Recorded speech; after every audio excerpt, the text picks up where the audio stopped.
درخواست مفتی عبد المعید صاحب، ملتان، پاکستان۔ صغرا تھا اعتراف جرم، کبرا آیا اعتراف کرم۔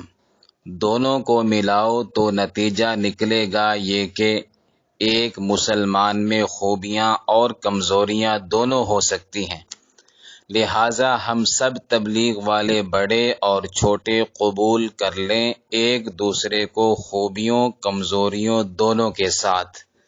سنیے اور شیئر کیجیے۔ بسم اللہ الرحمن الرحیم۔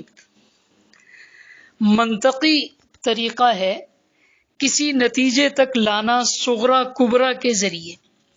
مثلا یہ بات منوانی ہے کہ یہ جہاں ہمیشہ سے نہیں ہے بلکہ بنایا گیا ہے اور اس کا بنانے والا بھی ہے، تو اس کے لیے منطقی لوگ کہتے ہیں کہ العالم متغیر، کہ یہ جہاں عدلتا بدلتا ہے، اس میں تبدیلی رہتی ہے، یہ صغرا ہے۔ اور وَكُلُّ مُتَغَيِّرٍ حَادِثٌ، ہر بدلنے والی چیز قدیم نہیں ہوتی کہ ہمیشہ سے ہو، بلکہ حادث ہوتی ہے، یعنی بعد میں بنائی گئی، تو یہ کبرا ہے۔ اب نتیجہ یہ ہوگا فالعالم حادث، کہ پھر مان لو کہ یہ جہاں بنا ہے اور اس کا کوئی بنانے والا ہے، ہمیشہ سے نہیں ہے۔ اسی طرح آپ سمجھ لیں کہ میرے مضامین اعتراف جرم کے عنوان پر سب صغرا تھے، کہ میں بہت ہی قصوروار اور مہا جرموں اور غلطیوں کا تبلیغ میں مرتکب ہوں۔ اس کے بعد پھر میرا مضمون اعتراف کرم، یہ کبرا تھا، کہ تبلیغ میں باوجود میرے قصوروں کے عظیم ذات کریم نے محض اپنے کرم و فضل سے تبلیغ کے بعض اہم کام مجھ سراپا خطا سے ہی لے لیے۔ اب صغرا کبرا ملاؤ تو نتیجہ نکلتا ہے کہ انبیاء اور صحابہ کے علاوہ باقی امت کے لوگ، بڑے اور چھوٹے، سب ہی خوبیوں کمزوریوں کے پتلے ہیں، لیکن باوجود قصور اور کوتاہیوں کے بڑے بڑے خیر کے کام ان سے لیے جاتے رہیں گے۔ رہا معاملہ کوتاہیوں کا تو وہ تائب ہو جائیں گے، جس سے مزید مقرب بن جائیں گے، یا بعض کوتاہیوں سے چشم پوشی برت لی جائے گی، یہ سوچ کر کہ نہ تو یہ نبی ہیں کہ معصوم ہوں، نہ صحابی ہیں کہ محفوظ ہوں، بس امتی ہیں جن میں قصور بھی ہو سکتے ہیں، عظیم خوبیاں اور صفات بھی۔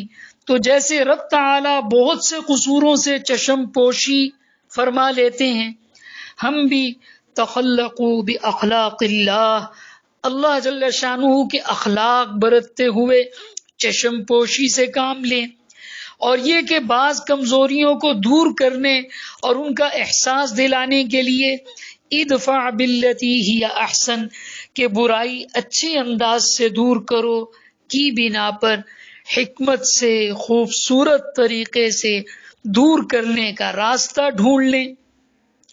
جیسے میاں جی عبداللہ میواتی نے کئی روز حاجی صاحب مرحوم کو کھیر کھلا کر کسی کمزوری کے دور کرنے کی طرف متوجہ کیا تھا۔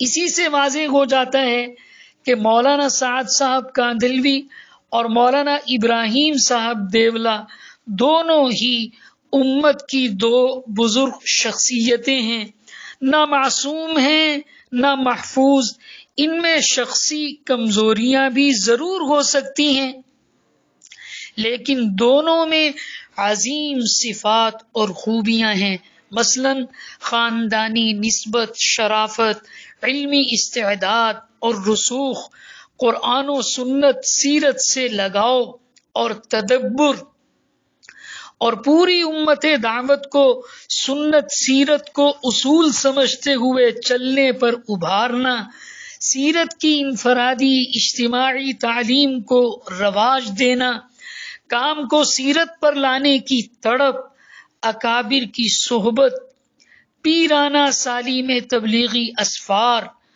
یہ سب عظیم خیر و خوبی ہے اور خدائی انتخاب ہے جو دونوں ہی کو حاصل ہے۔ لہذا مدرجہ بالا تمام معروضات سامنے رکھتے ہوئے باوجود شخصی کمزوریوں کے، صفات اور خوبیوں کی بنا پر سبھی تبلیغ کے بڑوں اور چھوٹوں کو قبول کر لینا چاہیے۔ ہمیں تبلیغ کے بڑوں اور چھوٹوں سبھی کو قبول کر لینا چاہیے اور برداشت کر لینا چاہیے۔ رہی کمزوریاں تو بعض سے چشم پوشی کر لینی چاہیے اور بعض کو دور کرنے کے لیے حکمت بھرا احسن طریقہ اختیار کر لیا جائے۔ بہر صورت مسئلہ حل کر لیا جائے، اجتماعیت امت پناہ بچا لیا جائے، ایک دوسرے کو معاف کر دیا جائے، ایک دوسرے سے معافی مانگ لی جائے اور سبھی کو جلد از جلد باہم بٹھا دیا جائے کہ تمام صف اول کے بڑے باہم بیٹھ جائیں اور اس میں رکاوٹ بننے والوں کی ذرا پرواہ نہ کی جائے۔ ایسے لوگوں کو بالکلیہ بائی پاس کر کے جوڑ کی شکل بنا لی جائے۔ واللہ اعلم بالصواب۔ فقط والسلام۔ بندہ عبد المعید، ملتان، پاکستان۔